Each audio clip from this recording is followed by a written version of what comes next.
오늘은 2024년 마지막 달인 12월의 첫째 날입니다. 동시에 오늘부터 대림절 절기가 시작됩니다. 영어로 대림절을 어드벤트라고 부릅니다. 어드벤트는 오다라는 라틴어에서 왔습니다.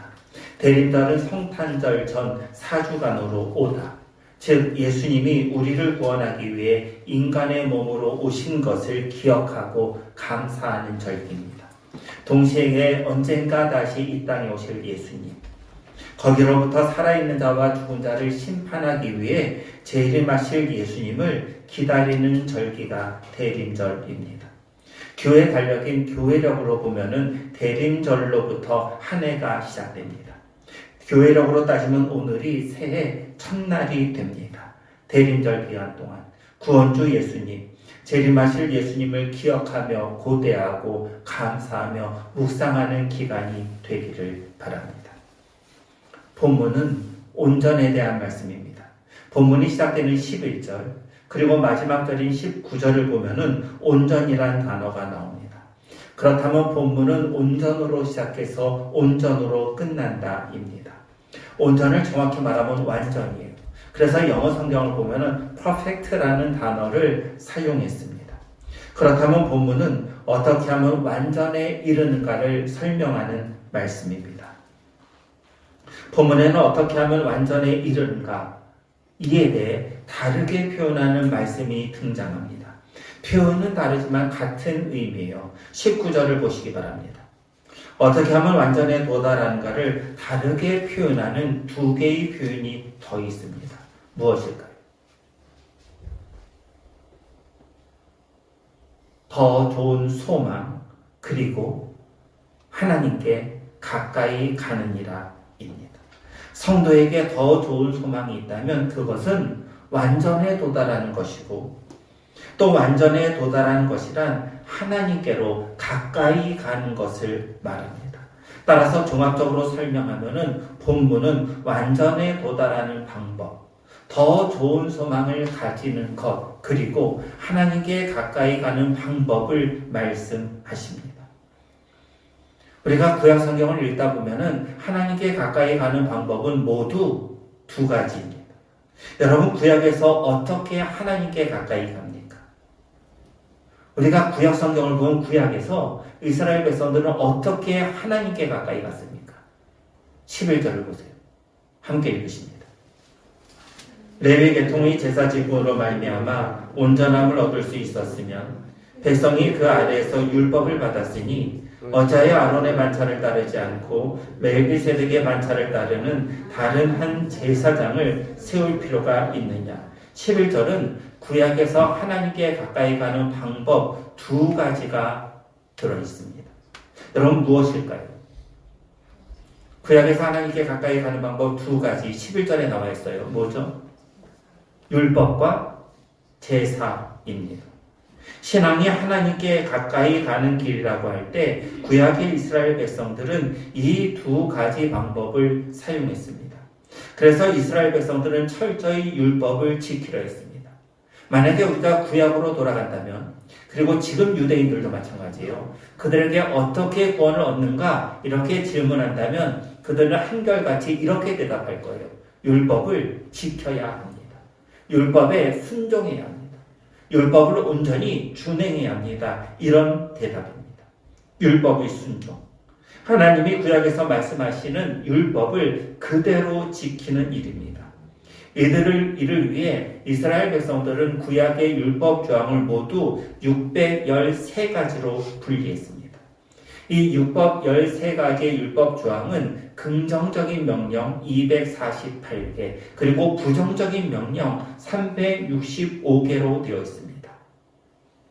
긍정적인 명령은 무엇을 하라는 명령입니다. 예를 들면은 안식일을 기억하여 거룩하게 지키라. 내 부모를 공경하라. 이웃을 사랑하라입니다. 부정적인 명령은 무엇을 하지 말라는 명령인데 우상을 섬기지 말라, 살인하지 말라입니다. 구약에서 사람이 율법, 하나님의 말씀, 하나님의 명령이죠. 여기에 순종하는 한 하나님께로 나아갈 수 있었습니다. 하지만 하나님이 말씀하신 모든 율법을 지킨다는 것은 불가능한 일입니다. 무엇을 하라라는 긍정적인 명령이든 무엇을 하지 말라라는 부정적인 명령이든 구약에 말씀하시는 모든 율법을 완전하게 지킬 수 있는 사람은 단 한 명도 없습니다. 따라서 이 문제를 해결하기 위해서는 두 번째 방법이 필요합니다. 그것이 제사예요.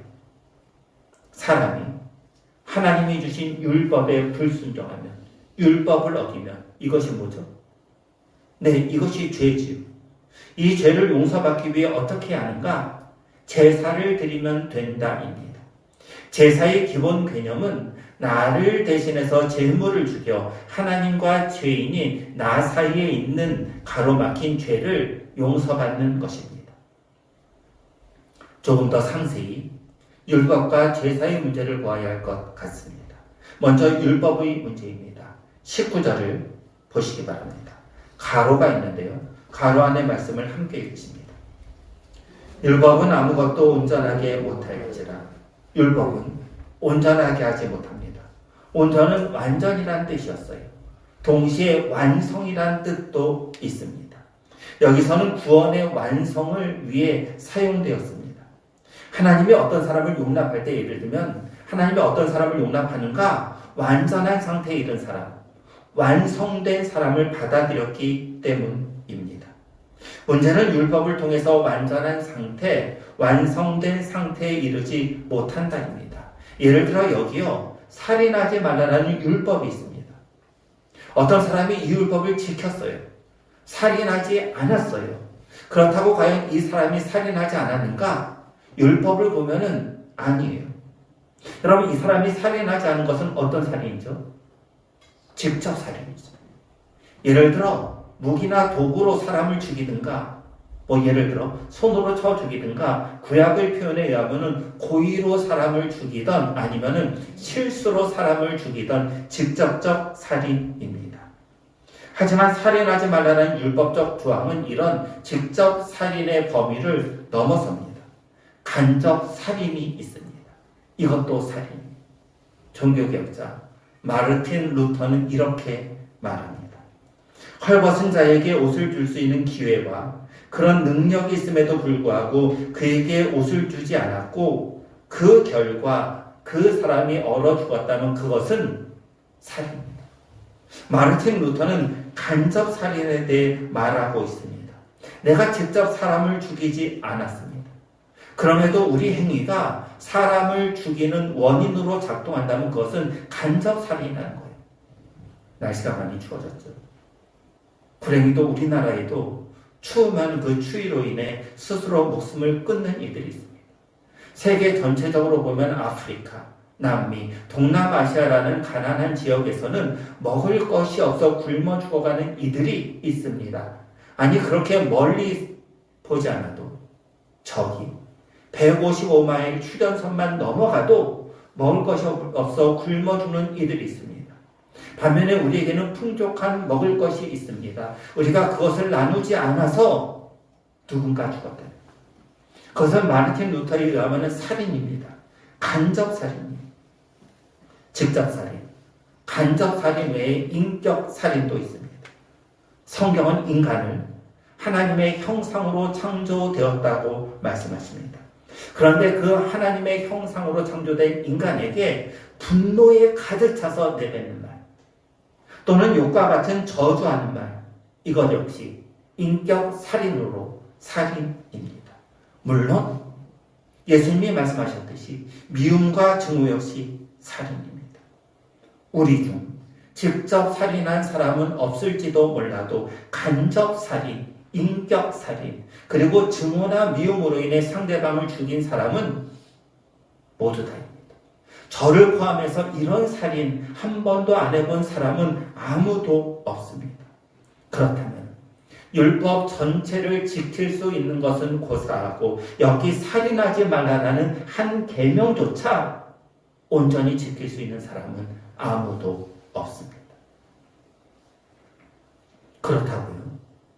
율법을 나쁜 것으로 매도해서는 안 됩니다. 이런 오해를 가지는 기독교인들이 제법 있습니다. 율법을 나쁜 것으로 생각합니다. 그리고 율법이 아무것도 온전하고 완전하게 하지 못한다고 율법을 좋지 않은 것으로 생각하면 문제가 심각히 벌어집니다. 어떤 문제가 벌어질까? 율법을 주신 하나님이 나쁜 존재가 됩니다. 절대 율법은 나쁜 것이 아닙니다. 하나님이 우리들에게 율법을 주신 이유가 있습니다.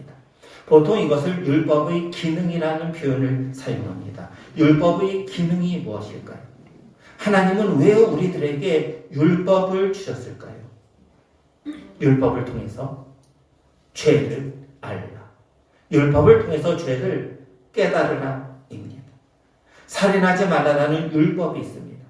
이것은 살인이 죄라는 것을 우리에게 깨닫게 해줍니다. 직접 살인, 간접 살인, 인격 살인, 그리고 저주와 미움, 증오, 이 모든 것이 살인이라는 것을 우리들에게 깨닫게 해줍니다. 율법은 죄가 무엇인지 우리에게 알려주고 깨닫게 해주지만 죄를 해결하지는 못합니다. 살인이 죄라는 것을 알려주지만 살인한 죄인을 어떻게 용서해 주시는가, 이에 대한 해답을 율법은 주지는 못합니다. 그렇다면 살인한 죄인은 어떻게 용서를 받습니까? 구약에서 어떻게 죄인이 용서받습니까? 그것이 제사입니다. 죄인이 하나님으로부터 용서받는 일을 제사를 통해서 제사장이 있습니다. 제사장은 하나님과 죄인 사이에 서서 죄인이 자신을 대신해서 가져오는 이 제물을 불살라 하나님께 드리고 하나님으로부터 용서를 죄인들에게 전달했습니다. 구약에서는 이렇듯 제사를 통해 죄인이 용서받았습니다. 하지만 구약의 율법이 완전하지 않듯 구약의 제사 역시 완전하지 않습니다. 제가 보는 어떤 주석은 이 문제를 다음과 같이 지적합니다. 사람들이 1년에 한 번 속죄를 당하면 대제사장이 지성소에 들어가 속죄제를 드리는 동안 큰 기대를 가지고 성전에서 기다린다. 그러나 그 제사가 지난 뒤에도 옛 죄는 계속 돌아오고 사람들의 양심은 여전히 괴로웠다. 대제사장은 1년에 단 한 번 속죄일이 되면 오직 대제사장만 들어갈 수 있는 곳 어디죠? 지성소죠. 지성소에 들어갑니다. 지성소는 하나님이 임재하는 장소이지 않습니까? 동시에 지성소는 하나님이 말씀하시는 장소입니다. 하나님의 임재를 상징하는 하나님이 직접 쓰신 두 돌판의 십계명이 그곳에 있었습니다. 그렇게 대제사장이 속죄일에 지성소에 들어가면 사람들은 큰 기대를 가지고 성전에 모여 기다렸습니다. 자신들의 모든 죄가 용서된다는 커다란 기대입니다. 기대가 크면 실망도 크다고 했던 거예요. 그렇게 내 모든 죄가 용서된다는 기대는 곧 실망으로 바뀝니다. 왜이죠? 왜인가요? 또 죄를 짓기 때문입니다. 그것도 똑같은 죄를 반복합니다. 여러분, 솔직히 저를 포함해서 스스로를 돌아보시기 바랍니다. 우리가 짓는 죄들 중 많은 죄는 반복되는 죄. 그렇죠. 저만 그런가요? 그렇죠. 여러분, 이상하게 넘어지는 문제는 어제 넘어졌으면 오늘도 그 문제에 나오죠. 똑같은 죄를 반복하고 있습니다. 제사가 지난 뒤에도 옛날 지었던 그 죄는 또다시 돌아옵니다. 죄로 인한 마음의 괴로움은 가시지 않습니다. 똑같은 죄를 지었을 때 특별히 그 괴로움은 더 남습니다. 그렇다고 죄를 지을 때마다 소를 가지고 양이나 염소, 비둘기를 가지고 계속 제사를 지을 수는 없는 노릇입니다. 하루에도 수없이 짓는 많은 죄, 수십 번, 수백 번 짓는 이 많은 죄를 가지고 수십 번, 수백 번 제사를 드릴 수는 없는 노릇입니다. 구약의 율법과 제사는 모두 완전, 온전하지 못합니다. 다시 11절을 보시기 바랍니다. 만약 구약의 제사가 완전하다면 레위 계통, 즉 아론의 반차가 아닌 멜기세덱의 반차를 따른 다른 제사장이 생겨날 필요가 어디 있을까요? 반차는 계통, 계열과 같은 의미죠. 여러분, 구약에서 제사장이 되기 위해서는 레위 지파 중에서도 아론의 자손, 아론의 계통, 아론의 혈통만 가능했습니다. 만약 아론의 계통에서 나오는 제사장이 완벽하다면 왜 멜기세덱의 계통에서 나오는 다른 제사장이 필요합니까? 본문 앞에서 지난주 설교인데요. 멜기세덱에 대해 설명하면서 멜기세덱이 아브라함보다 더 높다고 강조했어요. 아브라함이 멜기세덱에게 11조를 드렸고 멜기세덱이 아브라함을 축복했기 때문에 논란의 여지 없이 멜기세덱이 아브라함보다 높다라는 설명이었습니다. 자, 아브라함의 족보를 좀 생각해 보시기 바랍니다. 직계로만 성경에서 말하는 족보예요. 아브라함의 아들은 누구죠? 이삭. 이삭의 아들은 야곱. 야곱에는 몇 명의 아들이 있죠? 12아들. 여기서 이스라엘의 12지파가 나왔죠. 그 12아들 중에 누가 있는가? 레위가 있어요. 그리고 레위 아들에는 아론이 있어요. 레위 지파 아론의 직계 자손들만 제사장이었어요. 본문 앞에서 멜기세덱은 아브라함보다 높습니다. 그럼 멜기세덱의 후손인 레위, 그리고 레위의 계통인 제사장은 멜기세덱보다 더 낮습니다. 아론의 계율에서 나오는 제사장이 만약에 충분하다면, 그들로 통해 완전한 일이 벌어진다면은 또 다른 그 위에 있는 멜기세덱의 계열에서 나오는 제사장은 더 이상 필요 없다라는 것입니다. 종교개혁자 칼빈은 이렇게 말합니다. 만일 교회의 임무가 아론의 반차 아래에서 완전하였다면 왜 다른 반차로 되돌아갈 필요가 있는가? 너무도 당연히 칼빈의 지적대로 아론의 반차가 완전하지 않기에, 만약에 여러분 아론의 반차가 완벽하다면 지금도 아론의 반차에서 나오는 제사장으로 만족하겠죠.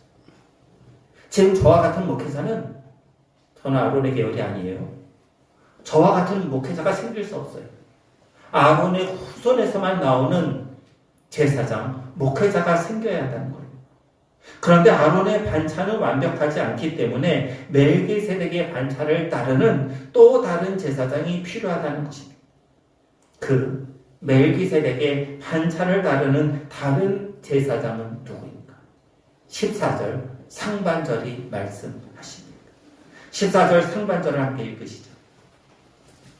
우리 주께서는 유다로부터 나신 것이 분명하도다.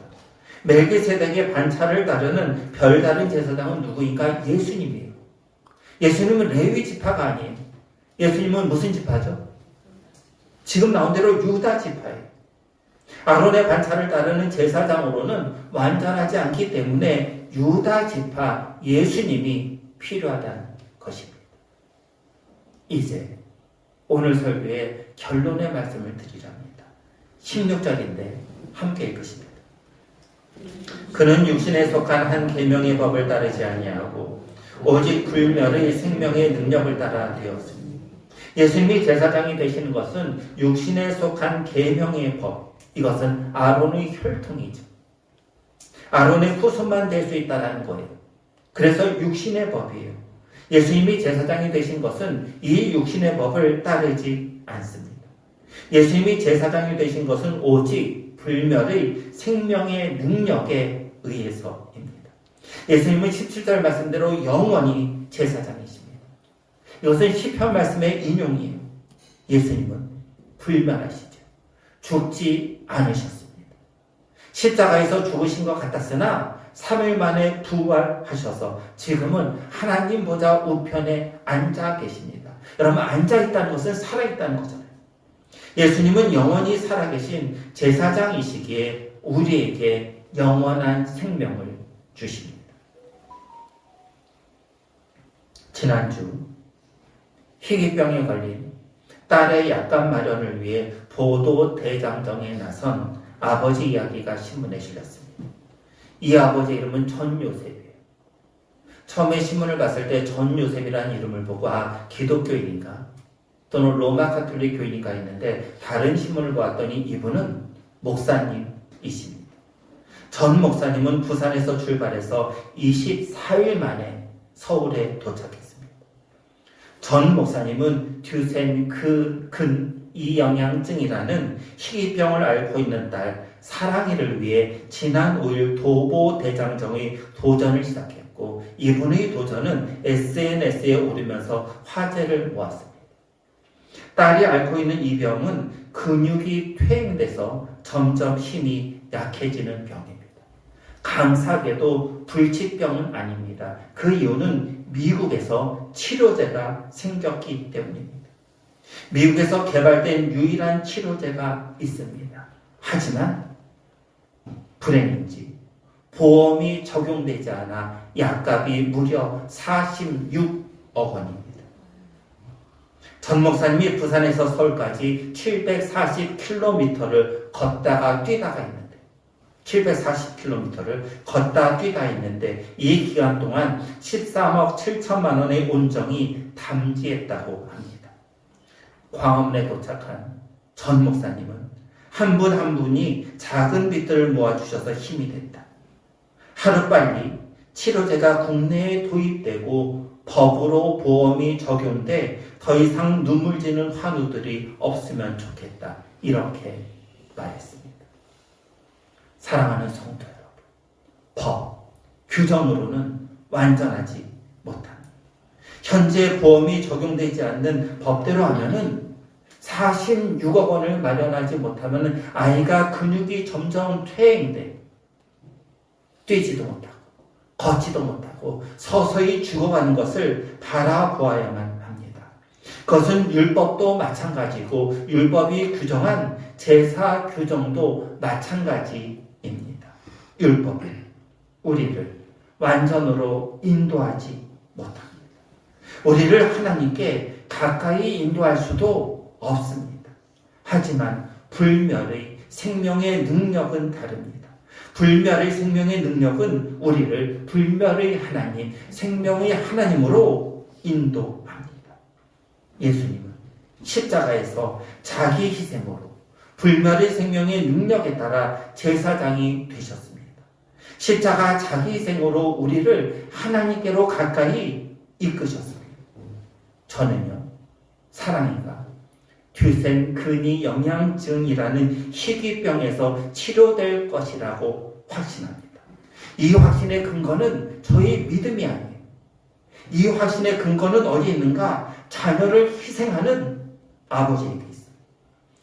저렇게 자녀를 위해 희생하는 아버지가 있는 한 자녀는 그 어떤 어려움도 이겨낼 것입니다. 마찬가지입니다. 우리 역시 죄라는 불치병에서 치료되어서 완전해질 수 있습니다. 우리가 완전해져서 하나님께 가까이 가는 근거를 본문은 말씀하시기 때문입니다. 우리가 완전해지는, 우리가 하나님께 가까이 갈 수 있는 근거는 십자가에서 자기 희생을 통해 불멸의 생명을 주시는 예수 그리스도 때문입니다. 예수님을 통해 완전해집니다. 예수님을 통해 하나님께 가까이 갑니다. 예수님을 통해 불멸의 생명을 얻습니다. 이 예수님이 여러분들과 평생 동행하기를 우리 주 예수 그리스도의 이름으로 간절히 소원합니다. 기도드리십니다. 하나님, 우리를 하나님께로 인도하시는 예수님, 우리를 완전으로 인도하시는 그 예수님에 대한 더 좋은 소망 속에서 살아가는 이 대림절 기간이 되도록 우리를 붙들어 주시고 이 예수님과 평생 동행하는 성도들이 되도록 이끌어 주옵소서. 그리하여 불멸의 생명을 얻어 저 천국에서 함께 모여 기뻐하는 그날 온 성도들이 함께 기쁨의 눈물을 흘리는 것을 고대하며 살아가고 실제로 그런 것에 먼 훗날 감사하는 모든 성도들이 되도록 붙들어 주옵소서. 우리 주 예수 그리스도의 이름으로 기도드립니다. 아멘.